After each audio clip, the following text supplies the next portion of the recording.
Welcome to Moves That Matter. I am your host, Dr. Clyde Posley Jr., and I am excited about this show tonight. I'm going to be talking about social justice and the role of those who are concerned about oppression. When should we get involved? Does getting involved with social justice really matter? How do we get involved as the body of Christ? And what does God expect from us? You're not going to want to miss this show today. Now, I want to remind everyone, God bless you for the books that you've already bought, but it's two things I want to remind you about. I want to remind you about my book that's out most recently, More Than Icons and Images, Uncovering the Hidden Protest Narrative of the Black American Athlete in the 21st Century. You can get that on Amazon.com. You can go to my website and get it. People are still buying the book. I'm blessed. Just thank you for buying the book. Even in this COVID season, I thank you for that. But another thing I want to talk to you about is a project called First Shepherds. It's a ministry that was birthed from psychotherapist Kamish Nunley. And me and some other brothers are involved and sisters are involved as founding members of it.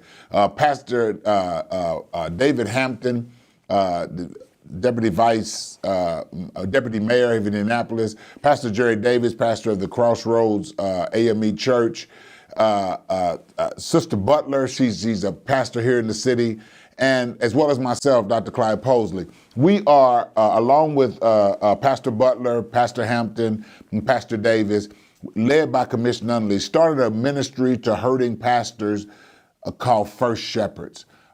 Please be looking at my Facebook page, Commissioner Nunley's page, Pastor Shepard's page, Pastor Butler's, Renee Butler's page, and make sure that you pay attention to that. Your pastor could be able to benefit from some of the emotional help that comes from that, some of the stress that goes with it. That ministry is designed to get them some help, like a paraclete, like the Holy Spirit does to us, come alongside us. That ministry is designed to help pastors, leaders with the drudgery and stress and weight that keeps us sometimes burdened. There are pastors who are leaving their churches, committing suicide even, and just walking away from ministries or silently suffering as they serve the saints.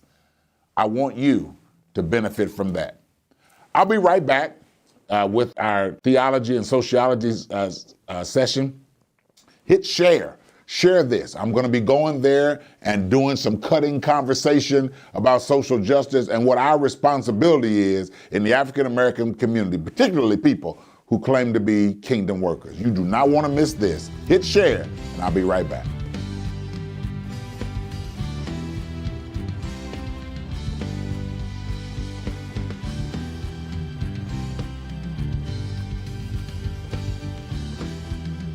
Our lives begin to end the day we become silent about the things that matter. Silence is betrayal when it comes to social justice. I started this segment out with two quotes from the great late Dr. Martin Luther King about why it is never the right thing to do to be silent about social justice issues that are affecting your culture and your society. Recently, I was in a conversation on Facebook, and I've been in this conversation with other people, this similar conversation before, where it was suggested that as long as black-on-black crime is happening, namely murders of blacks against other blacks, that the work that we do in social justice relative to alleviating police brutality and other forms of racism really does not matter. I could not disagree more. Those two have nothing to do with each other. This segment today, this Moves That Matters podcast tonight, is about making sure that we never stop doing the one because the other has become so bad. Sometimes the mindset behind people who believe that as long as black-on-black crime is happening, our brothers are murdering other brothers. Sometimes that mindset is a trick of the enemy perpetuated by whites who are racist and racist thought in general to stop us from being as engaged as we need to be with the work of social justice, because those who hold that proponent are trying to talk people out of getting involved by using guilt to stop you from the work of social justice. Of course, murders in the high rate of murders in Indianapolis is something that ought to stop. The murders in Chicago, the murder rate in Dallas, the murder rate in New York, the murder rate in Atlanta and in Los Angeles is ridiculous. But should the work of social justice stop because there are injustices that are going on culturally? Should cultural injustice against its own culture stop social efforts to bring justice to the whole society? Of course it should not. We can never let ourselves get to the place where we believe that we have to act good enough to work in social justice, that we have to be perfect enough, pristine enough, that we have to have a certain amount of good behavior to qualify to speak out against injustice.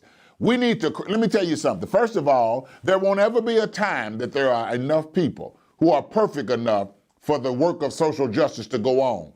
Because the truth of the matter is, injustice is happening because of the imperfection of people all over the world. So why should we have to become perfect to try to help people who are imperfect? At best, all social justice work that takes place by people who are flawed. Martin Luther King was flawed. He was not perfect. Marcus Garvey was not perfect. Malcolm X was not perfect and later admitted his own flaws. Stokely Carmichael was not perfect. The Black Panther Party for Self-Defense, the Deacons of Defense that used to protect Dr. Martin Luther King, born out of Louisiana and Mississippi and Alabama. These were deacons, these were men who were deacon in churches, but they were not perfect people.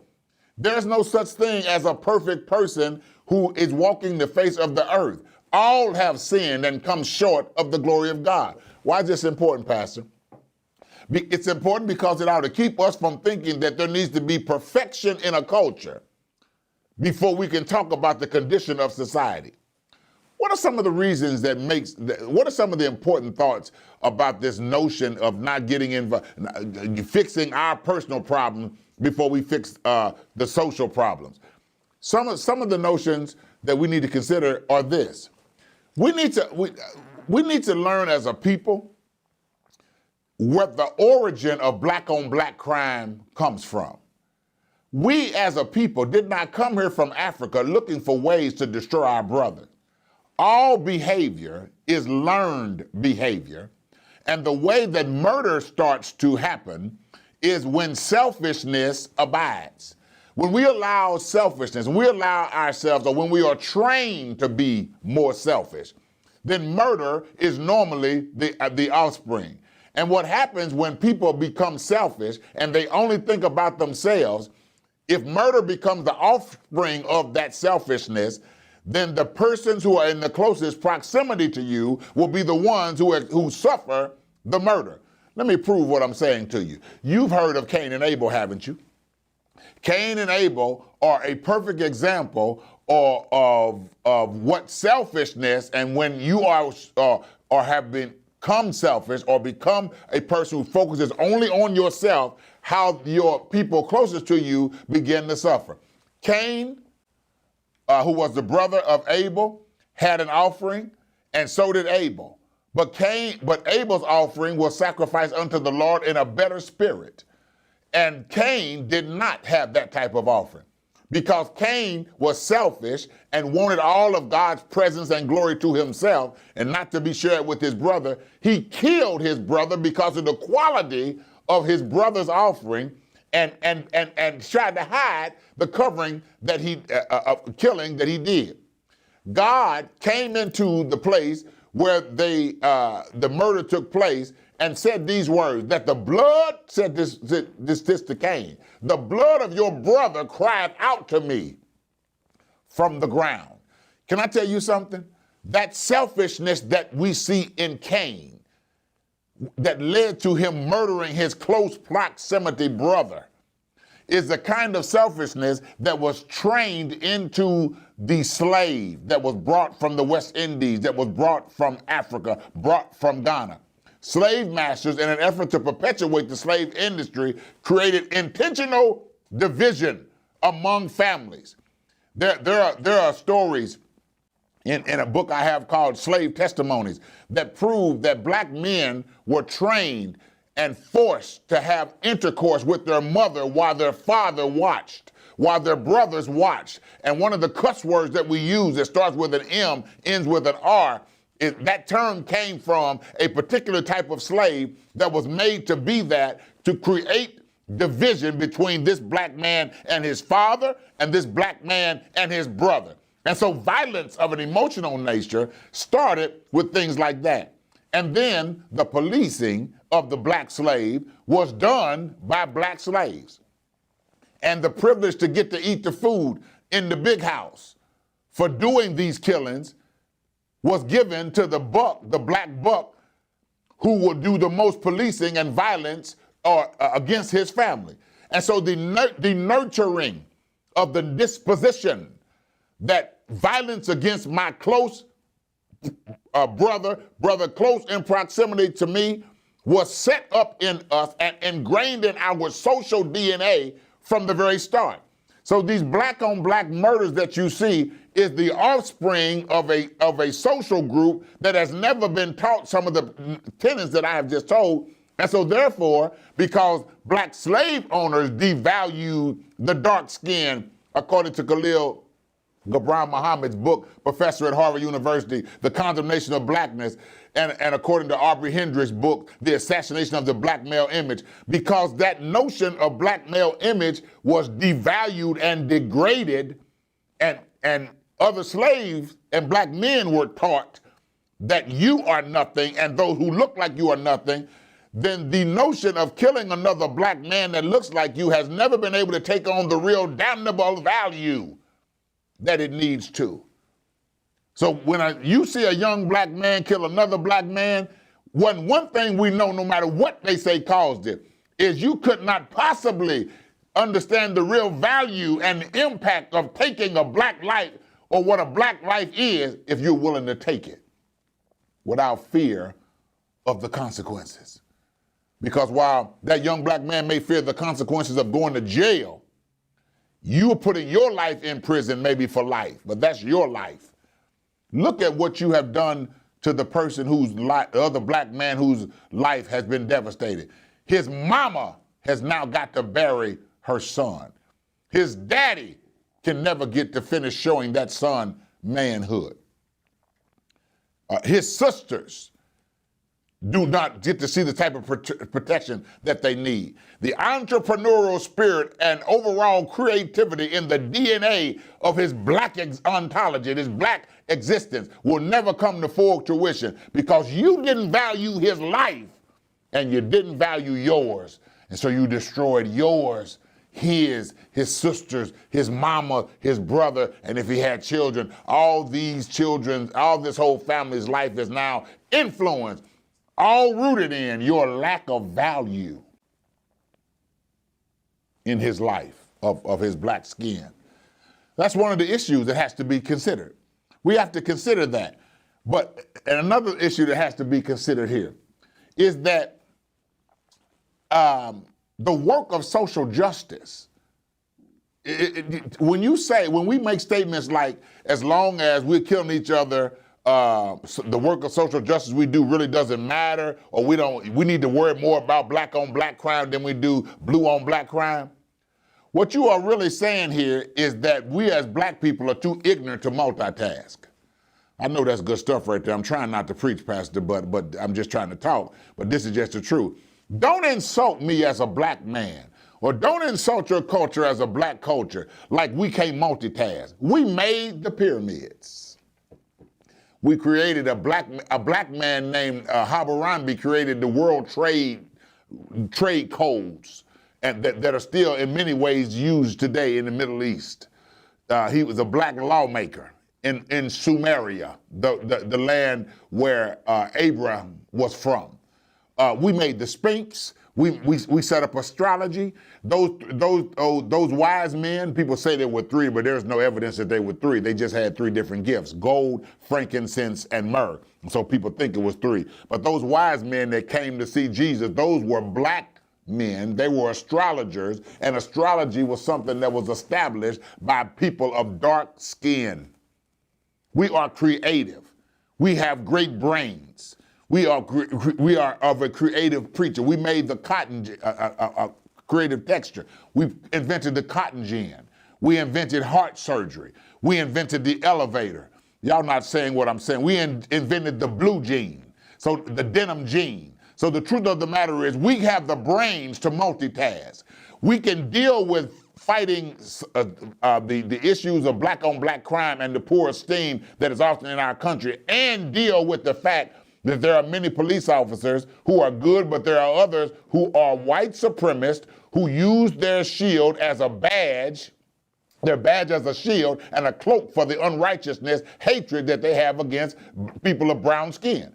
I don't believe all police officers are bad. I have police officers who are friends, and I know they're not racist. They're a child of God. I've had multiple conversations with them. But do not tell me that every person on the police force is happy-go-lucky and glad about having to confront the black male image when it's not functioning properly.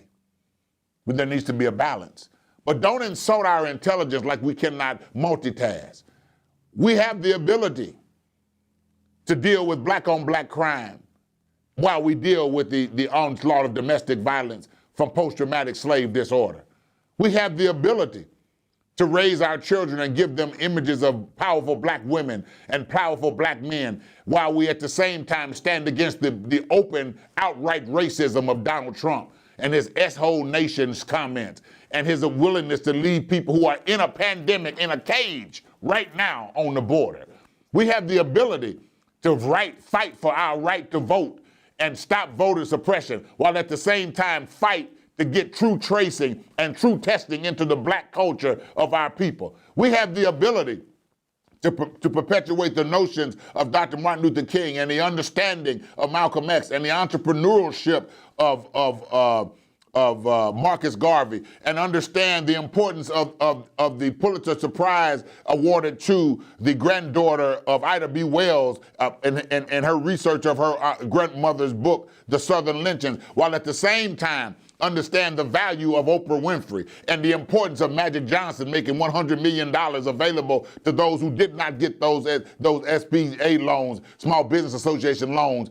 We have the ability to multitask. Please stop insulting black intellect like we can only do one thing at a time. Our brains are capable of perpetuating a multiplicity of valuable issues at the same time. We are splendiferously clad with brain cells that have habits of morality, ethics, and that can function in deontologistic ways as well as teleologistic ways. We are the hope of the slave. So we're not dumb, and we can multitask. Another thing that's important, please don't let your theology be practiced in the black culture based on how people say it should be practiced who don't have the ills of your culture. Do not allow people to tell you how to handle people that you have lived with every day when they have no real experience with them. One of the things that's important for the police culture to understand about the African American culture is that there's no way that protect and serve can happen in the African American culture without relationships with leaders who have grown up in the African American culture and who pastor the African American culture. And while I'm on this, I need to say something here. It is the job of the police department to protect and serve. But I want to tell you something. There are many in African American culture who are tired of being policed.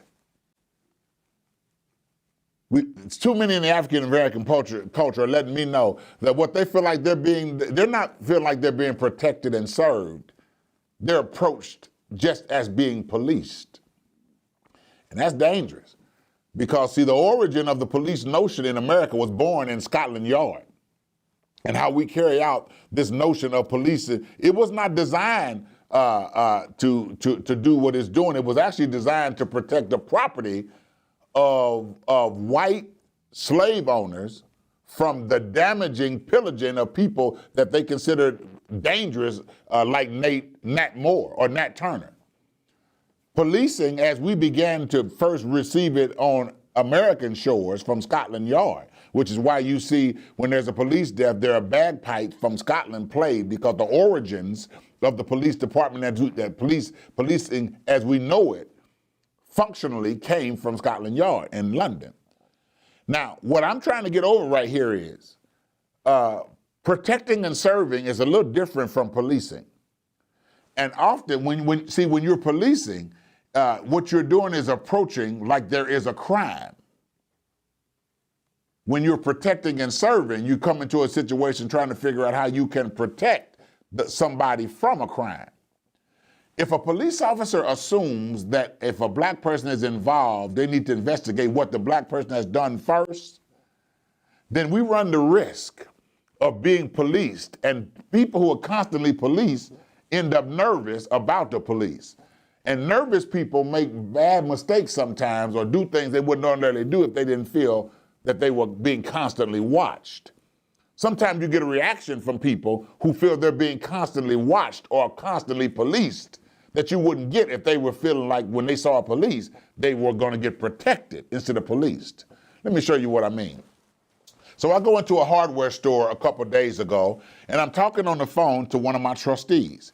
I have my Bluetooth in my ear, but I walk in the door, and I'm holding my phone in my hand, but I'm talking through the Bluetooth. I'm talking to one of my trustees about a situation that's happening at our church as we prepare when we're going to go back from the pandemic. I walk into this store, and there is one of the workers, a female worker. I distinctly remember her being short and petite, and she was Caucasian. She was pushing a cart back into the racks. When I came in the door from the sidewalk, I was talking. When I walked in, I stood there talking. I didn't walk over to the racks because of the carts because of social distancing. So she was pushing the cart in, and I stayed my 6 feet back, but I was actually more than 6 feet back, but I'm talking on the phone. She turned and stared at me for about 5 seconds. So after these seconds, I said, "Ma'am, can I help you? Do you need something? I'm just wondering what you're doing." I said, "What do you mean? What am I doing? I'm waiting for you to move so I can come into the distance and get a cart." She said, "Well, were you talking to me?" I said, "No, ma'am, I'm on the phone." "Well, I didn't know that." I said, "Well, did I need to tell you I was on the phone when I walked in the store?" She said, "No, I just wanted to know what you were saying and what you were doing." I said, "Now, what is it that would make you wonder what I'm saying and what I'm doing when I walked in the store holding the phone in my hand and there are other people in the phone that I hear talking on their phone?" Here is the real truth. A 6'3" black man walked in wearing a mask and had a black object in his hand, and when you turned around, you were startled because you were more often than not, you are prepared for me to be doing something wrong with something black in my hand and a mask on my face. You forgot for that instant, it's COVID. All you have to do is turn around and look. You never have to open your mouth. You will see that I have a phone in my hand, a mask on my face. I'm wearing a 3-piece suit with a bow tie on. So what are the odds I'm in to do some mayhem? But her first reaction was one of fear. One of fear. So her first thought was to police me rather than to just do her job, which is work in the store. And there's some people listening to me right now, some black and some white. I hope that the people who are listening to me who are white pay attention to what I'm saying, because I'm not saying all white people are trying to police black people. But I hope the black ones understand and help others understand what I mean by being policed. I mean being followed in a store just because I'm in there, or to be pulled over and not given a ticket, but you can't explain why you pulled me over, or to walk up to me and look me up and down before you ask me if you could help me, to make sure I don't have a weapon or something like that, or to be pulled over for a traffic stop and to be asked, do I have any weapons? Why should you assume that I have weapons because I've been pulled over? I don't believe that every time a police officer pulls over a person that they ask them, do they have a weapon? Now, so I believe that there needs to be a relationship relative to social justice between the police and leaders in the black community so that the police can be better equipped to do their job. Let me make this statement perfectly clear. I have nothing against police. I have everything against racism.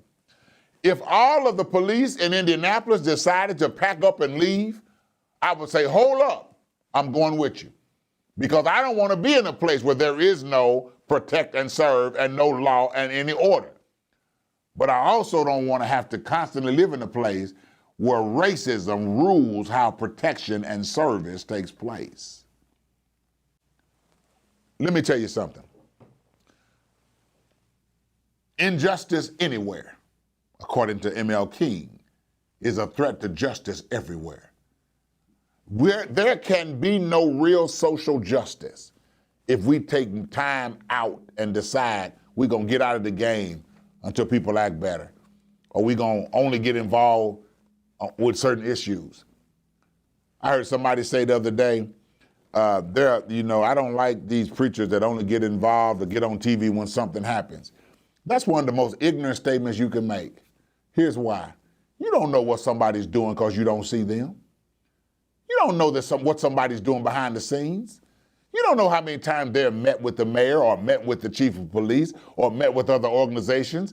You don't know that there have not been more questionable shootings because of what's going on that you don't see. Because as you know, the greatest work, what makes your body great is not what we see on the outside. It's what you can't see that's working on the inside. What makes a team great is not how they look on TV during the game, but what you don't see that's happening in practice. Stop making comments about how much somebody else is doing social justice and mind your own social justice business. Put your mind on what you're doing, because the best or worst social justice worker you know for sure is you. Either you're a good one or a bad one, and that's all you can control. That is our show today. God bless your heart. This has been Moves That Matter. I'm your host, Dr. Clyde Posley Jr. I welcome your comments down in the bottom. You know I'm going to end the show. I'm going to ask you to hit share, and I'm going to tell you this. You are always in life making moves. Since you're making moves, why don't you make your moves that matter? God bless you. I'm going to see you next week. I love you and appreciate you. Hit the share button down at the bottom. God bless you. Bye-bye.